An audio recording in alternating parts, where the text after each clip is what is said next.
작가로서 주제로 할 만한 주제이다라고 한 그의 말이 생각나는 여러 가지 요소가, 편에서 볼 수 있는 여러 요소가 다 있는 그런 작품이고요. 이 마승전에 보시는 이 작품은 81년도 작품입니다. 80년대로 넘어가게 되면 유영국의 절대적인 생면에서 조금 풀어진다고 할까요? 어느 정도의 구상성이 나타나기도 하고, 보시면 바다도 그리고 있고요. 색깔도 강렬한 원색을 다양하게 구사했던 작가인데 조금 파스텔 톤에 부드럽고 서정성이 느껴지는 그런 작품 세계로 변화하고 있음을 알 수 있는 80년대 작품까지 보셨습니다. 네.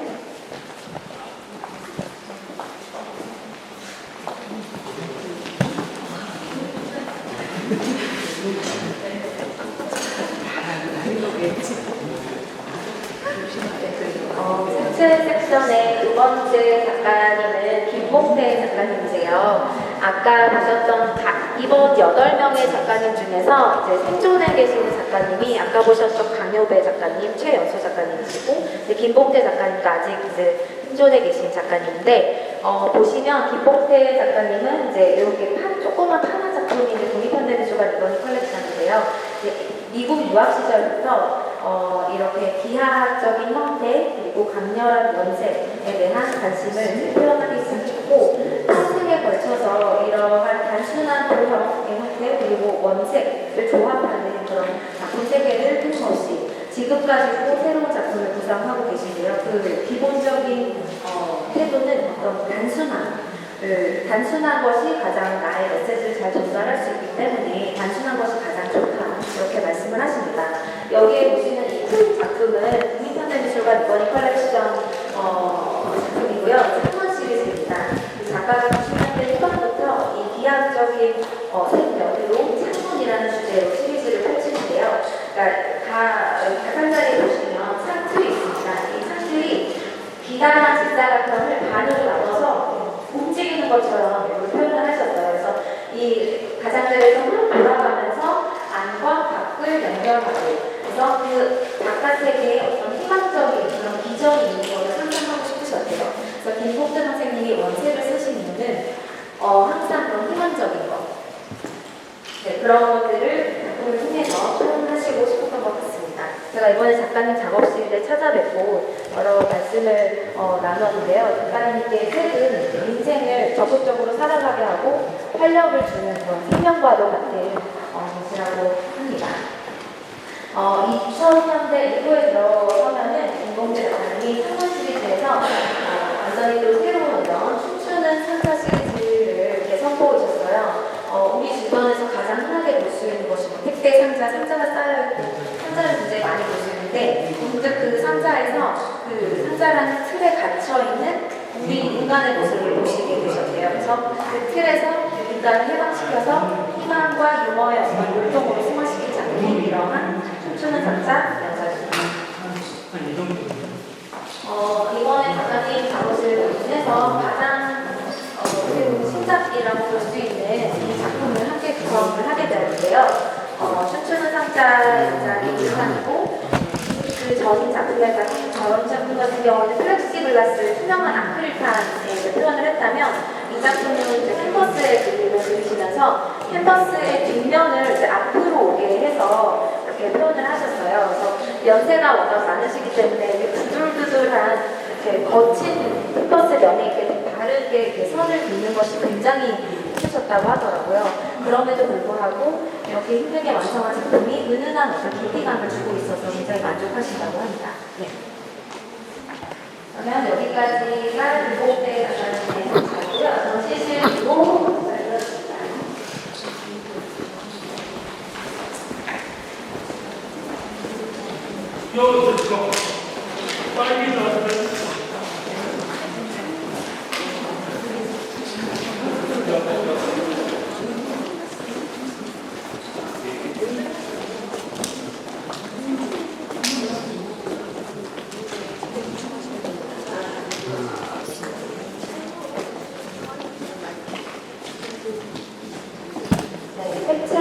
섹션의 마지막 작가 하인투 작가님이 이제 전시실 2로 이어지는데요. 하인투 작가는 이제 한국적인 재료는 서양의 것을 쓰더라도 그 주제에 있어서는 이제 한국적인 전통을 여과한 참 것을 표현한 그러한 주제가 중요하다 이렇게 강조를 하셨어요. 그래서 이 전편에는 이 작품이 국민현대 미술관 이건희 컬렉션이 작가의 만다라 작품입니다. 이 만다라는 본질을 표현하는 불교적인 우주관을 표현한 만다라를 통해서 이 색들, 양식을 표현했고 작가가 이제 이렇게 훌륭한 색칠을 표현하는 산사를 돌아가면서 전통 문화에서 노란색에서 이 불교의 정신성과 결합을 해서 이러한 만다라 작품을 선보였고요. 이 하임 작가 같은 경우에는 77년에 이제 암이 발병하게 됩니다. 그래서 만다라를 이제 오랫동안 그려오시다가 이제 몸이 아프시게 되면서는 이 맞은편에 보이시는 이 작품처럼 그 전에는 어떤 중심 자리가 있고 그 중심을 돌면서 어떤 규칙에 따라 끊임없이 움직이는 돌고도 미술을 표현을 했다면 이제 변화된 작품 세계에서는 중심이 없어지고 색연들이 차분하게 발화하기 시작하는 이런 작품이 나타나게 되는데요. 이 작품은 작가가 서양의 만다라라고 생각하면서 굉장히 그 아름다움에 매료되었던 스테인드 글라스의 빛을 표현한 작품입니다. 그리고 여기에 보시는 이 작품도 스테인드 글라스의 빛에서 그 색을 가져왔는데요. 어떤 흑불 빛의 회원이라는 새로운 연작이 작가가 이제 돌아가시기 몇 해 동안 굉장히 표현해듯이 완성한 연작이 이 흑불 시리즈입니다. 흑불 시리즈는 작가 스스로도 내가 이걸 어떻게 그렸는지 기억이 나지 않을 정도로 극심한 고통을 가지고 있던 몸을 이끌고 그 끝에 몸을 맡기고 힘들린 듯이 표현해서 완성했다. 하지만 내 인생에서 이렇게 만족감을 느끼는 작품은 처음이다 이렇게 얘기를 한 흑불 시리즈이고요. 여기 이 작품에서 나타난 이 빛은 죽음을 초월하는 생명의 빛으로 표현됩니다. 네, 여기까지가 한두 작가의 색이었고요. 이제 여기 가운데 보시면 물성 패션으로 여기에 됩니다. 물성 패션의 첫 번째 작가는 강혜자 인데요. 강혜자 작가는 어린 시절에 이제 빛이 비쳐서 이제 시냇물에 같이 비쳐서 그 물 속에 자갈돌이랑 해초랑 이런 것들이 투명하고 아름답게 빛나는 것을 보고 아 이걸 어떻게 이 빛을 그림으로 그릴 수 있을까라고 생각했던 것이 빛을 그리게 된 씨앗이었다라고 말하는데요. 실제로 작가가 되고 나서 강혜자가 평생에 걸쳐서 표현하고자 했던 주제가 바로 빛이었습니다.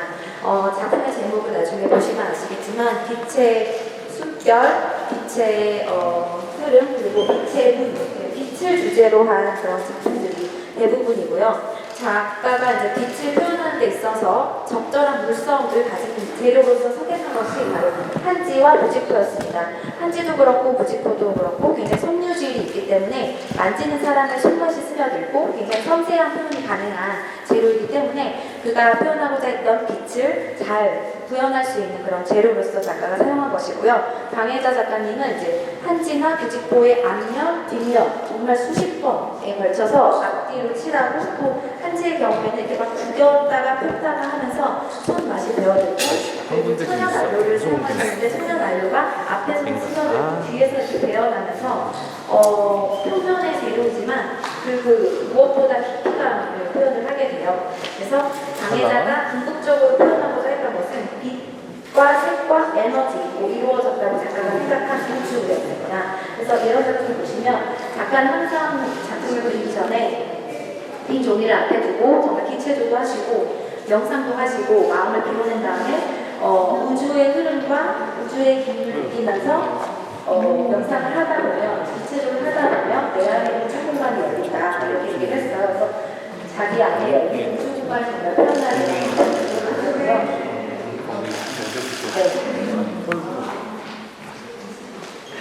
강혜자 작가님은 그림을 그리는 이유가 그 자신이 그리는 하나하나의 점, 색, 빛 이런 것들이 보는 사람에게 기쁨을 주기 위해서였대요. 그리고 보는 사람에게 주는 자신의 사랑이었다 이렇게 말씀을 하셨던 굉장히 따뜻한 분이셨습니다. 네.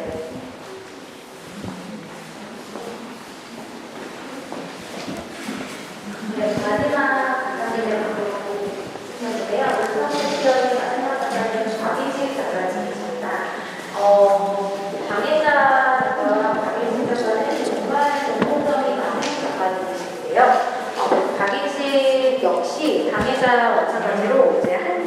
사용을 하시면서 한지의 앞과 뒤에 끊임없이 색점을 무수히 많은 색점을 찍어내시면서 작가가 이제 종이의 표면을 두드리는 자신의 행위를 이제 표기라고 이제 말을 하는데 끊임없이 이 종이의 표면을 두드려서 자신이 무언가를 그리려고 의도하지 않고 자신의 그런 반복적이고 노동지각적인 행위로 인해서 뭐라고 얘기를 하냐면 종이라는 사물이 하는 말을 듣고자 하는 것이다. 그래서 결국 종이라는 사물이 가진 물성, 그 본질을 표현을 하시고자 했던 것이고요. 박인식이 수없이 찍은 이 색점들을 보시면 전과 전의 사이사이에서 빛이 나오는 그런 깊이가 있습니다. 그래서 결국 입체적인 공간이 열리는 것이고 나는 종이의 표면을 들으면서 표면을 추구하지만 결국 표면을 소화한다라고 말을 합니다. 그래서 종이의 특성을 보다 잘 이해하려고 했던 작업 세계를 잘 보실 수 있도록 색점 회화들로 구성을 했고요. 작가가 색점 회화를 자신의 예술의 종착지라고 얘기를 하기도 하고 내가 이런 작품을 하게 된 것은 젊은 시절부터 정말 안에서부터 없이 모든 양식을 다 생각하고 나서 나만 할 수 있는 것이 이런 것입니다. 이렇게 말을 했습니다. 네, 그래서 구성 섹션에 작가님까지 주셨고요. 혹시 질문이 있으시면 네, 없으시면 여기까지 설명 마치도록 하겠습니다. 감사합니다.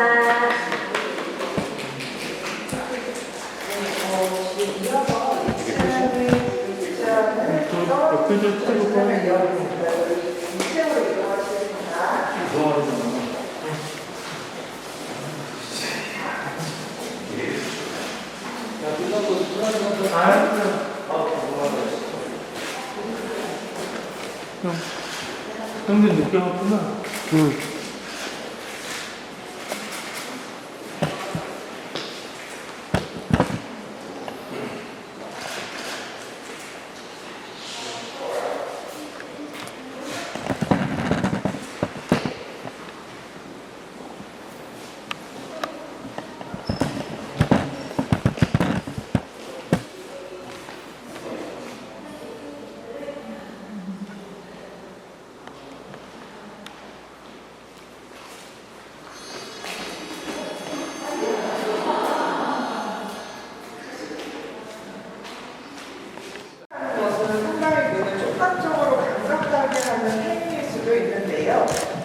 이번 이 부에 선보이는 윤미류 그리고 이윤세 그리고 장혜민 작가는 어쩌면 이제 이미지를 통해서 우리가 부정적으로 이해하거나 받아들이려고 하는 이야기나 내용에서 벗어나서 새로운 어떤 시각으로 바라볼 수 있게 하는 어떤 바탕 혹은 계기를 마련하는 작품들로 선보인다고 보고 이 세션에 소개하고자 합니다. 지금 앞에 보시는 작품은 윤미류 작가의 더 스파이럴이라는 신작입니다.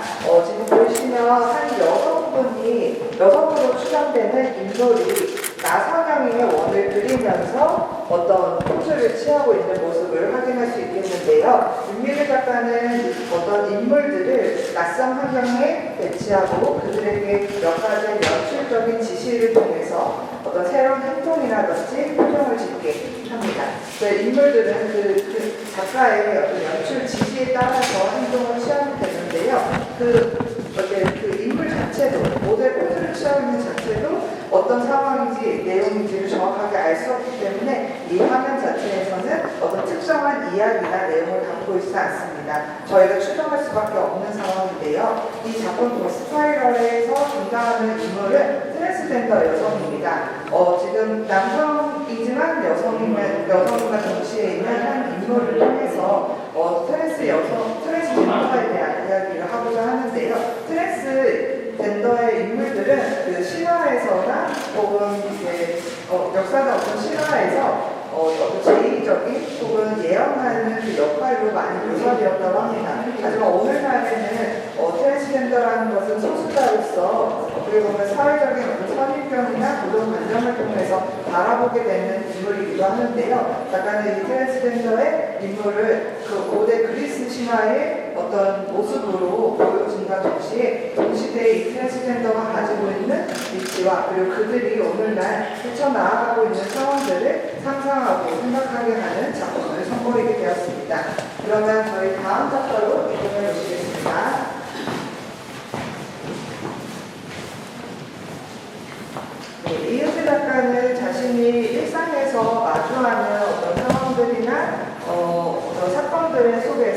불편하게 느끼는 감정들을 저항적 메시지 혹은 사회에 전하는 그런 이야기로서 작업을 하고 있는데요. 이번 전시에서 주요하게 선보이는 마이트라이프는 그녀가 이제 원래는 인물 중심의 그림을 그려왔다가 사물에 주목하게 된 혹은 사물에 집중하게 된 작업 시리즈라고 설명할 수 있겠습니다. 마이트라이프의 마이트는 진득이라는 의미를 갖기도 하면서 동시에 어떤 가엽고 여린 것으로 의미를 하고 하는데요. 어떤 사물, 저희가 일상에서 너무나도 당연하게 마주하고 사용되기 때문에 그것의 중요도를 깨닫지 못하는 그 사물들을 통해서 작가는 어떤 우리의 시각 혹은 사유의 전환을 맞이하게 되는 사건에 대해서 얘기를 하게 됩니다. 여기 지금 앞에 보이시는 마이트라이프 원은 원효대사의 그 노래, 해골 노래의 이야기를 담고 있습니다. 잘 아시다시피 원효대사가 잠결에 마신 물이 굉장히 시원하고 좋았는데 일어나 보니 그것이 해골에 담긴 물이었다라는 설화를 기반으로 어쩌면 물이라는 것은 우리에게 너무 당연하고 자연스럽게 있기 때문에 그것의 중요도를 알지 못하는데 원효대사에게 깨달음을 주는 물처럼 오늘날 어떤 작은 눈에 보이지 않는 사물들이 우리에게 어떤 시각적 전환 혹은 생각의 전환을 가져다 줄 수 있다는 것을 얘기하고 있습니다. 여기 우측에 보이시는 마이트라이프는 바니타스 네덜란드 정문화를 사용해서 가져온 작품인데요. 주변에 보이시면 해골을 중심으로 어떤 휴지 조각들이 보입니다. 휴지 조각들은 이제 작가가 눈물을 흘리거나 혹은 휴지들의 모습을 담고 있는데요. 바니타스는 어떤 삶의 덧없음을 뜻하는 정문화인데 작가는 오히려 그래서 반대로 사물 어떻게 보면 덧없어 보이는 혹은 되게 사소해 보이는 사물들이 우리에게 다른 감각을 전해줄 수 있다는 것을 이 작품을 통해서 보여주고 있습니다. 그리고 정면에 보이시는 작품은 회화의 역동수라는 작업인데요. 사실 좀 저는 개인적으로 이 작업이 되게 인상적이어서 한번 설명을 드리려고 합니다. 작가는 이제 어떤 저항적 메시지로서 인물의 모습을 되게 과감하고 거친 표현으로 표현함으로써 많은 사람들에게 사랑을 받았는데요. 자신의 작품이 어떤 이미지로서 소비되고 유통되는 것을 보면서 조금 후회를 하였다고 해요. 왜냐하면 사람들에게 메시지를 전하기 위해서 그림을 그린 것인데 그것이 하나의 이미지로서 그냥 소비되는 것을 보면서 자신의 작업들의 어떤 주요 도상들을 이 어떤 큰 얼굴의 옆면에 그려내고 거칠게 표현하고 있습니다. 그래서 그 어떤 후회의 감정, 자신의 회화 작가로서 혹시 이 세계의 이미지를 더하는 것은 아닌지 그런 반성과 경계의 모습을 이 작품을 통해서 드러내고자 했습니다. 그럼 마지막 작가인 이제 장혜빈 작가로 설명 이어가도록 하겠습니다.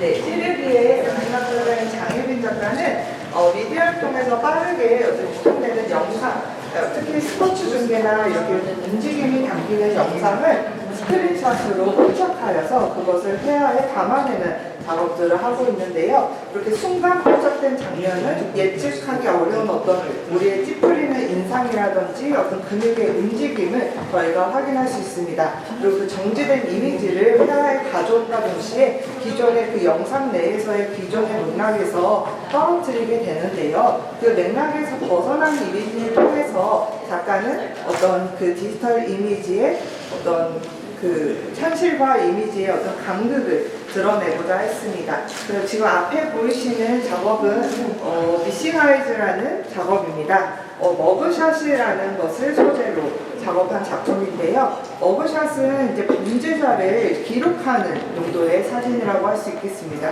하지만 인공지능의 어떤 데이터, 학습 데이터로서 머그샷이 사용된다는 것은 저희가 너무나도 잘 알고 있는 이야기인데요. 어쩌면 범죄자이기도 하지만 하나의 인권을 가진 어떤 인간의 그 머그샷을 하나의 데이터로서 활용하고 소비한다는 것 자체가 어떻게 보면 그 이미지의 어떤 그 인간과 좀 분리된 유통의 어떤 논리를 엿볼 수 있겠습니다. 작가는 이 작업을 통해서 어떤 이미지에 대한 그 디지털화된 이미지에 대한 경계를 드러내고 있고요. 아까 말씀드린 어떤 스크린샷에 포착된 이미지로서 지금 그래스 그레이너라는 작업을 이번 전시의 신작으로 선보이게 되었습니다. 이 작품은 스포츠 이제 중계 장면에서 어떤 축구를 하다가 넘어진 선수의 모습을 잠깐 순간적으로 포착해서 그것을 회화에 가져왔습니다. 지금 사실 잔디밭, 어떤 축구장의 잔디밭에 넘어져야 되는 그 선수를 아스팔트 위에 넘어진 하나의 인물로 표현하고 있는데요. 어쩌면 그 잔디밭에 놓여져 있어야 되는 인물의 모습이 아스팔트에 넘어진 인물을 통해서 저희는 다른 이야기를 상상하게 됩니다. 이렇게 기존 맥락에서 벗어난 이미지를 통해서 각각의 상황에 따라서 달리 이미지가 보여질 수 있음을 드러내고 있습니다. 그러면 저희는 다음 섹션으로 넘어가도록 하겠습니다. 전시실 3호로 이동하겠습니다.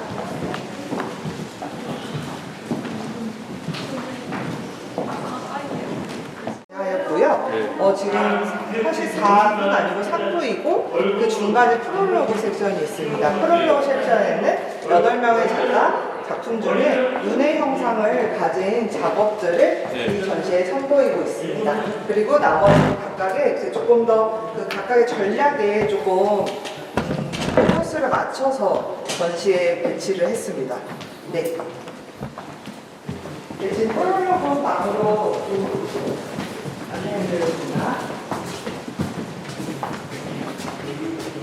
프롤로그 방은 말 그대로 조금 가볍게 어떤 본 이야기의 어떤 프롤로그 형식으로 보여주고자 했는데요. 작가분들의 작업 중에 눈의 형상을 그린 작업들이 생각보다 많더라고요. 그래서 작가님들에게 눈의 형상을 출품을 요청을 했고 이번 전시를 통해 프롤로그 안에 선보이고자 했습니다. 왜냐하면 제가 이 전시에서 계속 눈에 대한 이야기를 하는데 사실 조금 관객들이 어떻게 보면 회화나 시각, 이미지 이게 굉장히 거대한 이야기들이기 때문에 그것을 다 이해하고 뭔가 이 전시를 받아들이는 데 어려움이 있을 거라고 생각했습니다. 그래서 이번 전시를 통해서 왜 이 전시는 눈에 대한 이야기를 계속해서 하는 것인가, 우리의 눈이 어떠한 상황과 어떠한 위치에 놓여 있길래 이런 눈에 대한 이야기를 계속 하는가라는 것을 조금 감상하고 즐기실 수 있도록 이 프롤로그 방을 배치를 했고 각 작품에 대한 설명은 굳이 넣지 않고 정말 직관적으로 눈을 감상할 수 있도록 구성하였습니다. 그러면 저희 두 번째 출출로 넘어가서 설명 이어가도록 하겠습니다.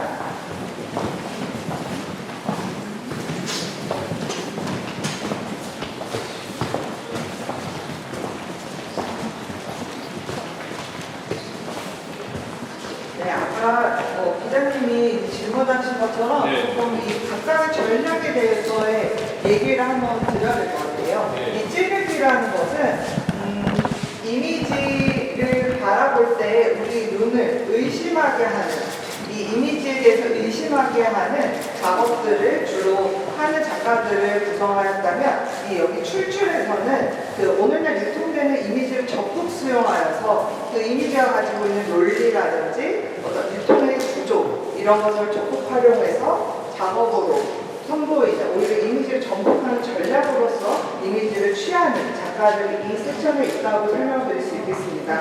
그리고 마지막에 홀리롤링에서는 그냥 홀리롤링, 되게 영적으로 움직인다라기보다는 그냥 정말 단순히 홀리몰리처럼 그냥 감탄사처럼 이제 우리의 눈이 움직이기 시작한다 해서 좀 세화를 통해서 어떤 시각의 움직임, 그 시각의 움직임이 사실은 그냥 보이는 움직임이 아니라 보이지 않는 영역으로까지의 나아가는 움직임을 도모하는 작가들이 배치되었다고 이해해 주시면 좋을 것 같습니다.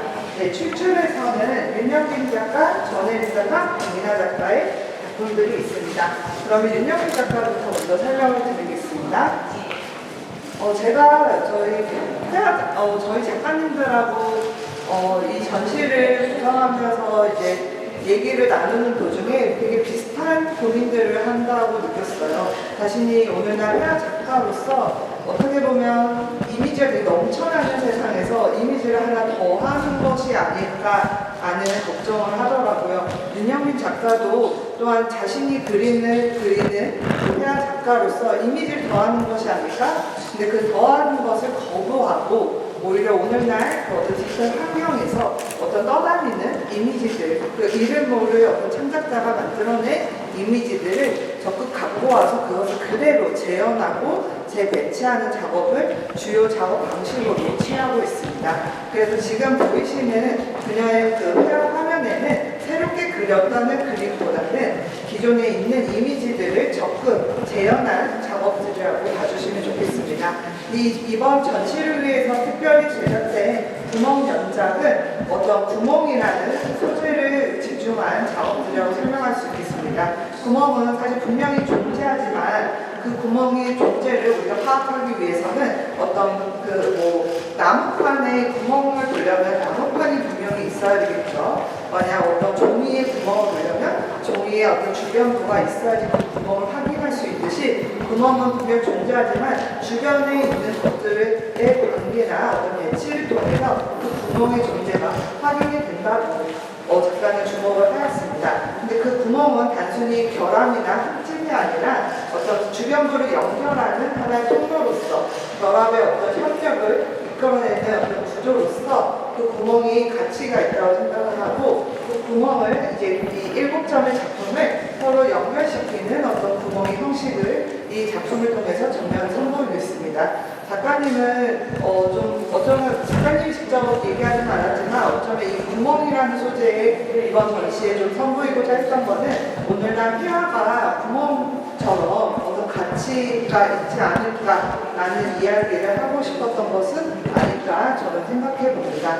여기 앞에 보이시는 뒤편에 보이시는 작품들은 전혜민 작가의 작품들입니다.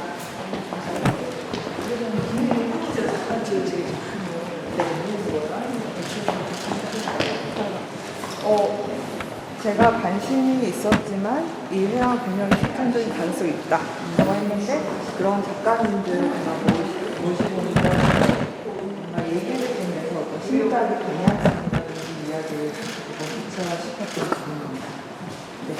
네, 전혜림 작가는 어떤 회화의 어떤 기본 전제 조건을 접목시키는 방법으로서 이상화된 이미지 혹은 도식화된 이미지를 차용해서 재배치하는 작업들을 선보이는데요. 이제 그녀가 이제 회화의 작업을 통해서 접목하고자 하는 것들은 회화가 지니고 있는 정면성과 평면성인 부분입니다. 그래서 작가는 계속해서 그 회화를 통해서 공간이나 어떤 구조물의 방식으로 점점 확장하고 있는 것을 볼 수 있는데요. 2024년에 보였던 그 몇몇의 연작은 실제로 공간, 어떤 구조물을 회화를 구조물화한 작업들을 선보였습니다. 그것과 함께 이 앞에 보이시는 대수역도라든지 디어가 파더가 그 전시에서 같이 보여줬었는데요. 그 구조화했던 3차원 형식으로 구조화했던 작업을 다시 회화 안에서 더 풀어가려고 했던 부분입니다. 지금 앞에 보이시는 대수역도는 세잔의 대수역도를 떠올리실 거라고 생각합니다.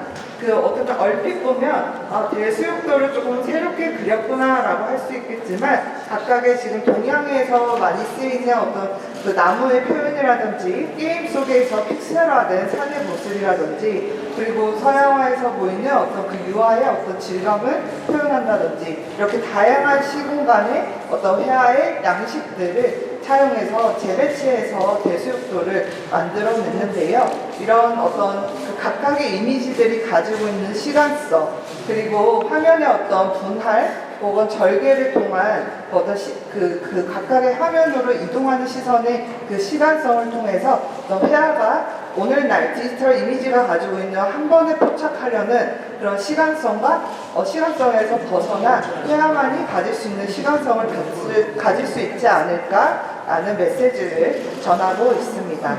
그러면 저희 이 출출해서의 박미나 작가 방으로 넘어가도록 하겠습니다. 네, 여기 쪽으로 오시면 됩니다.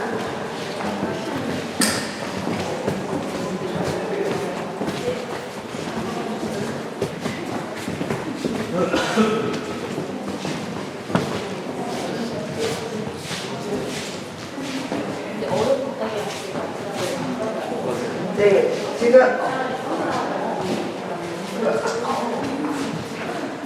그 앞에 지금 박미나 작가의 작품들이 선보이고 있는 공간에 오셨고요. 여기에서는 수출공부 드로잉 연작, 그리고 김백태와 연자, 그다음 집 시리즈가 선보이고 있습니다. 강민아 작가는 굉장히 만화 이미지부터 색칠 공부, 교본 뭐 이렇게 다양한 어떤 이미지들을 방대하게 수집해오고 그것을 작업으로 활용하는 작가로 잘 알려져 있는데요. 이번 전시에서 저희가 설명하고자 하는 것은 색칠 공부 드로잉 시리즈입니다. 작가는 자신이 방대하게 수집한 이미지들을 통해서 그것을 다른 것들과 재맥락하고 결합하면서 거기서 발생하는 어떤 차이, 이동, 변화 등을 통해서 어떤 우리가 발견하지 못하는 가장자리라든지 주변부에 대한 이야기를 작업을 통해서 선보이고 있습니다. 색칠 공부 드로잉 같은 경우는 이제 어떤 완결의 구조, 우리가 어떤 선입견으로 혹시 고정관념으로 이해하고 있는 완결의 구조에 대해서 질문하는 작업이라고 설명할 수 있겠는데요. 색칠 공부 드로잉이 어떻게 보면 다들 한 번씩은 해보셨으리라고 생각합니다.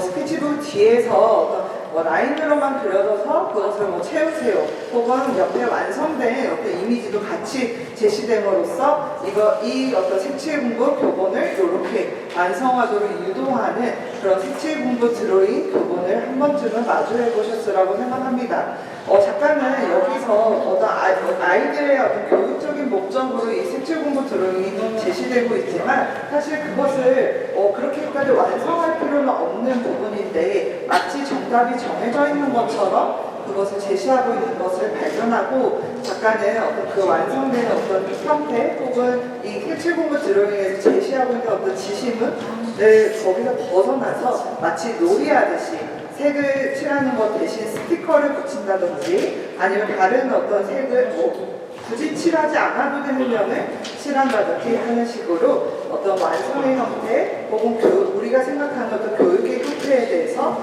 질문을 하고 있습니다. 네, 그러면 저희 이제 세 번째 폴리 롤링 부분으로 넘어가도록 하겠습니다.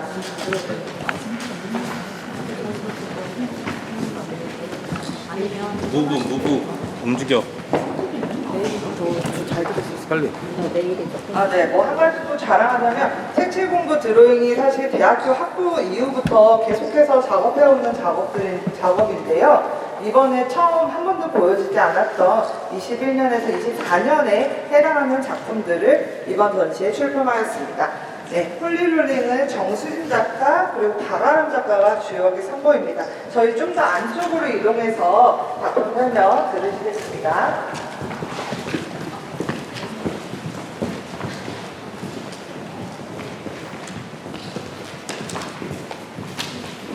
네. 정수진 작가는 어떤 우리의 의식작용을 좀 시각적으로 보기 위해 어떤 시각 이론인 부도 이론을 정립했습니다. 부도 이론의 부도는 부호의 부, 그리고 그림 교자로 쓰이는 어떤 이름인데요. 작가는 보이지 않는 어떤 우리 의식의 작용을 그것을 가시화함으로써 좀 세계를 이해하고자 했던 것 같습니다. 그래서 자신이 그 부도 이론을 통해서 정립한 세계 차원의 역시 자기 형상소를 통해서 그것을 계산한 작업들을 선보이고 있는데요. 작가는 아무래도 오늘날 세계가 보이는 것들 그리고 우리가 의식하는 것들로만 세계가 이루어졌다고 생각하기 때문에 이렇게 보이지 않는 의식을 가시화함으로써 보이지 않는 의식을 가시화함으로써 우리가 세계를 어디까지 이해하고 있고 그리고 어디까지 더 이해할 수 있는지를 제시하고자 했던 것 같습니다. 정수진 작가는 이런 보이지 않는 의식을 가시화함으로써 뭔가 이제 보이는 세계를 이해하고자 했다면 뒤편에 보이시는 박아람 작가는 보이는 색면을 통해서 보이지 않는 마음을 통해 그림을 그려나가는 자유를 상상했습니다. 네, 박아람 작가 설명 바로 이어가겠습니다. 네, 박아람 작가는 이제 퍼포먼스, 설치, 그리고 조각 등 되게 다양한 형식으로 작업을 해온 작가라 설명할 수 있는데요. 스스로는 회화 작가라고 계속 얘기를 하고 있습니다. 작가가 지금 주요하게 사용하고 있는 것은 행렬 구조인데요. X와 Y축의 결과값이 이쪽으로 와야 되는 아주 단순한 원리의 행렬 구조를 통해서 사람들이 검은색과 검은색의 결과값이 검은색이 와야 되는데 왜 파란색과 연두색으로 그려진 이 색면이 등장했는가 라는 의심에서부터 시작할 수 있도록 덮고 있습니다. 이 색면은 어떤 검은색과 검은색의 결과가 아니라 이 파란색과 초록색이 어느 보이지 않는 그 행렬 매트릭스 안에서 이 파란색과 초록색의 면이 있다고 생각하고 그 면에 의해서 작동된 결과라고 작가는 설명하고 있습니다. 그래서 우리가 이것에 그 X와 Y를 찾아나가는 여정을 마음을 통해서 할 수 있도록 퍼포먼스라든지 설치 그리고 조각을 통해서 계속해서 유도를 하고 있습니다. 작가는 마음으로 그린다는 것은 어쩌면 계속 보이는 세계, 우리에게 계속 보이게 하는 그 세계에서 벗어나 우리가 진정으로 자유롭게 볼 수 있는 어떤 그런 자유를 선보인다고 할 수 있겠습니다. 마지막으로 지금 강하라 작가의 활주 작업이 보이는데요. 7.9m 가까이 되는 굉장히 대형 작업입니다. 작가는 이 작업을 통해서 저희 난간이 있어요. 2층 전시장은 난간을 향해서 나아가는 움직임으로 이 전시가 마무리됩니다. 이 나아갔을 때 난간에서 떨어져서 바닥에 꼬꾸라지는 것이 아니라 정말로 그 난간을 향해서 넘어가서 자유롭게 날 수 있는 우리의 눈을 상상할 수 있게 이번 전시를 위해서 새롭게 제작한 작업이라 설명할 수 있겠습니다. 네, 너무 바쁘게 달려왔는데요. 끝까지 들어주셔서 너무 감사드리고 궁금한 점 있으시면 편하게 물어봐 주시면 감사하겠습니다. 감사합니다. 박아람 작가는 몇 세시면 됐어요? 86년생. 86년생이요? 네. 아 그래요? 네, 어디서 저도 이 전시 보면서 너무 잘했어요. 너무 좋은 전시도 너무 작다.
이들은 완전히 배웠을 때부터